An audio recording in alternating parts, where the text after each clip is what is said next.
Hello, everybody, and welcome to Lumen Christian Ministries. An issue facing our church today is the same-sex unions and whether the church can bless them or not.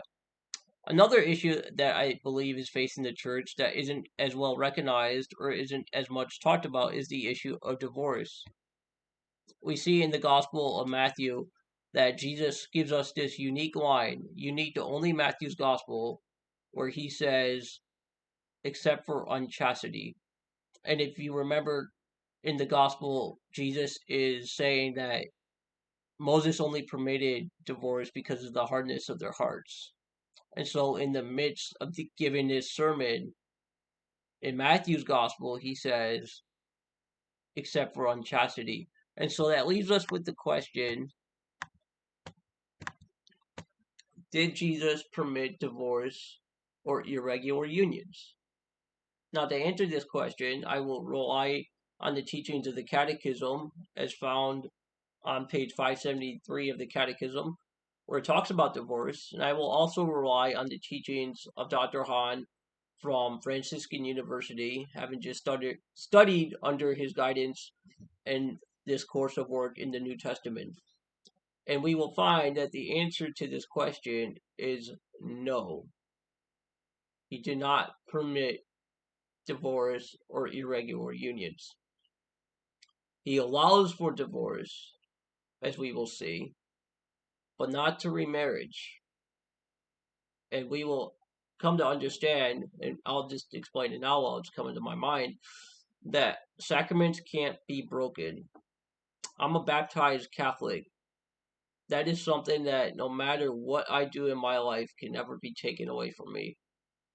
Aside from maybe apostatizing, but for all intents and purposes, it cannot be taken away from me. A priest, when he is anointed and receives the sacrament of priesthood, of holy orders, that is a sacrament that can never be taken away from him. Even if he's laicized, even if he's excommunicated, schism, and the whole shebang, he's still a priest. To the point that when he dies, he doesn't lay out his hands like we do to receive the anointing. He turns his hands over as a sign that he is still a priest, that he is a priest, and a recognition that the sacrament cannot be broken.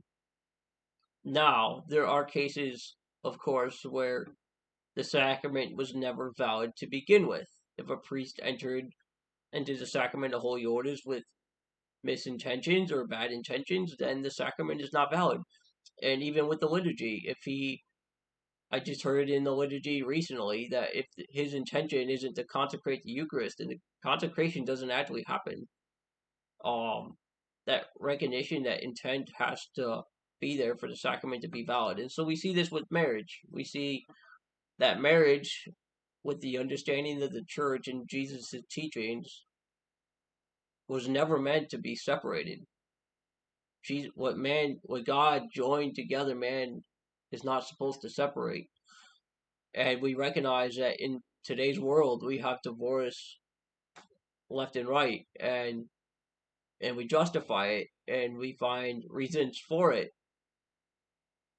But from the beginning, it was not so. From the beginning, it was not meant to be.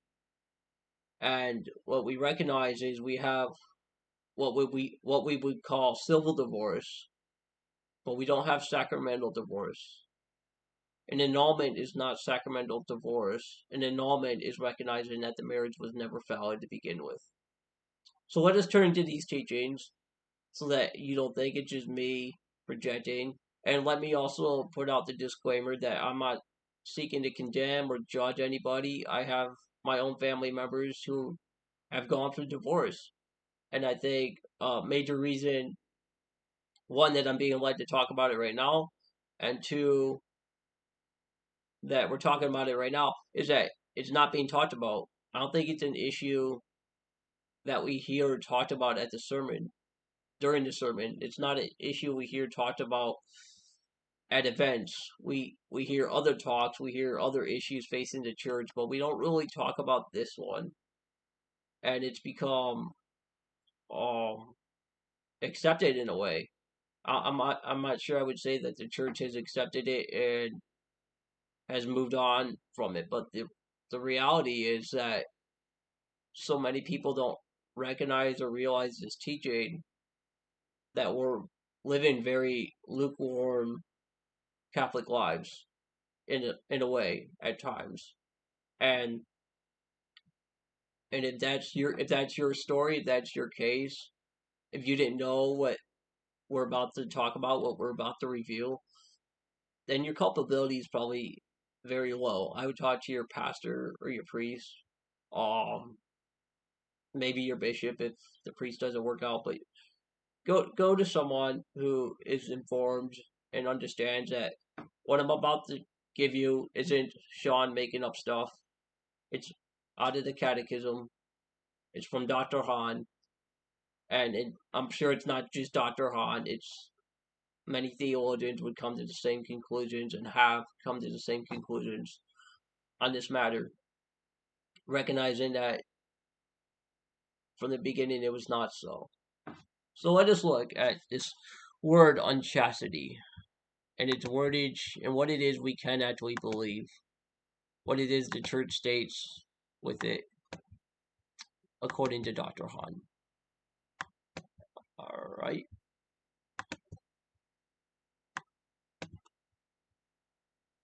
All right, I'm going to share my screen. So the exception clause, again, it comes in the Gospel of Matthew, not the Gospel of Mark. And we have three main exceptions to define and understand unchastity. The first is the common view, which is the patristic view, states that Jesus allowed for divorce in cases of serious sexual sin, but did not permit remarriage after divorce. Spouses may separate, but may not break the marriage bond, as I just stated. And according to St. Paul, they can be reconciled together or remain single. In other words, they can work through their differences or just choose to remain separated, but divorce is still not accepted. Or remarriage is still not accepted in the patristic view. In the Levitical law view, we see the interpretation of porneia as meaning unchastity, as invalid marriages where the spouses are too closely related. In this case, we often see the issue of incest, and thus the unchastity would create an unlawful marriage. We also see in Leviticus 18 the use of the same word porneia, which is a reference to prohibited marriages. Then finally, there's the no comment view, which is sometimes referred to as the predator view. And according to this view, Jesus is setting aside the debates over the Deuteronomy 24 Ervas Davar of the Old Covenant, and he is just leaving it as an unanswered question. No comment is his response. And this was the accepted in the liturgy, the Sunday liturgy, for a number of years, but as of today, according to Dr. Hahn, under his guidance and studying under him, what he taught us was that these are the three main interpretations, and all are permissible, but none are endorsed. And so let us go to what the Catechism says on this issue. In 2382, we see the Lord Jesus insisted on the original intention of the Creator, who willed that marriage be indissoluble. He abrogates the accommodations that had slipped into the old law. Between the baptized, a ratified and consummated marriage cannot be dissolved by any human power or for any reason other than death. The separation of spouses while maintaining the marriage bond can be legitimate in certain cases provided for by canon law. The civil divorce remains the only possible way of ensuring certain legal rights, the care of the children, or the protection of inheritance. It can be tolerated and does not constitute a moral offense. Divorce is a grave offense against the natural law. it claims to break the contract to which the spouses freely consented to live with each other till death. Divorce does injury to the covenant of salvation, of which sacramental marriage is a sign. Contracting a new union, even if it is recognized by civil law, adds to the gravity of the rupture. The remarried spouse is then in a situation of public and permanent adultery. If a husband separated from his wife approaches another woman, he is an adulterer, because he makes that woman commit adultery. And the woman who lives with him is an adulteress, because she has drawn another's husband to herself. Divorce is immoral, also because it introduces disorder into the family and into society. Disorder brings grave harm to the deserted spouse, to children traumatized by the separation of their parents, and often torn between them, and because of its contagious effect, which makes it truly a plague on society.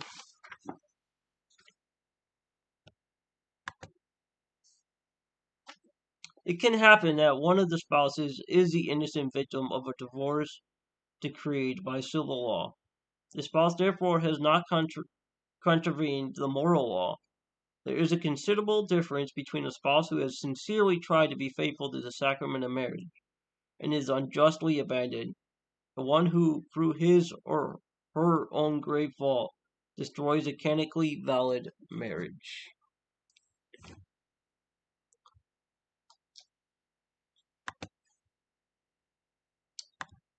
I think it's quite clear what the church teaches on the matter. Again, it appears to permit the separation to divorce in those cases that we mentioned, but it doesn't permit the remarriage. It does not permit the separation of the sacramental bond. And if that's our understanding of divorce, then we are misguided. And I believe something really important was there. And I'm not condemning, I'm not judging. I'm just stating the truth of what the church teaches, where it says public and permitted adultery. Do we realize the gravity of adultery in the world today? It's not just in divorce. It's in fornication, it's in pornography, it's in incest, it's in so many different things in our world today. It's in lust. It's in so many different things in our world today. And in ancient times, we see it right there in the Bible. The woman caught in adultery. She was dragged to the town, dragged to the city, to the public square, to the public area. And they were going to stone her to death because that was the law. That if she was caught in adultery, or if a woman was caught in adultery, not giving any attention to the man who was also involved. But if a woman was caught in adultery, she would be stoned to death. I think if we lived in the Old Testament, there's a lot of people living today, including myself, that would need to be stoned to death. Let us heed to the teachings of the church. And although this teaching may appear tough and convicting, maybe even judgmental to many, let us trust in the Lord's mercy. Let us trust that the Lord doesn't ask of us anything that cannot be done. Certainly, life is more difficult when we abide by these kind of rules and not by the rules of our world that says you can divorce, you can go get remarried, and you can do that as many times as you want. Although in Texas, they actually have a limit on how many times you can do that. I think it's like 5. You can get married 5 times, divorce 5 times, and then you can't get married in Texas anymore. I don't think that's what God's calling us to. Clearly, that's not what God's calling us to. That's not what the Catechism says. It's not what Dr. Hahn says. Divorce isn't good. Because divorce really, truly, in the eyes of the church, does not exist. You can't separate a sacrament. You can't undo a sacrament. Just like many people we can't undo the past. We can't undo what has happened. But we can move forward in the truth, move forward in love, move forward in virtuous understanding. And we can bring light into the darkness of these topics. Because they are topics that need light brought into them. Again, not from a place of judgment, but from a place of love. Lord, help us to love as you love. Help us to be slow to judge, to be rich in kindness. And help us to never separate what it is you have brought together. And help us to not separate. Rather, help us to love as you have loved us.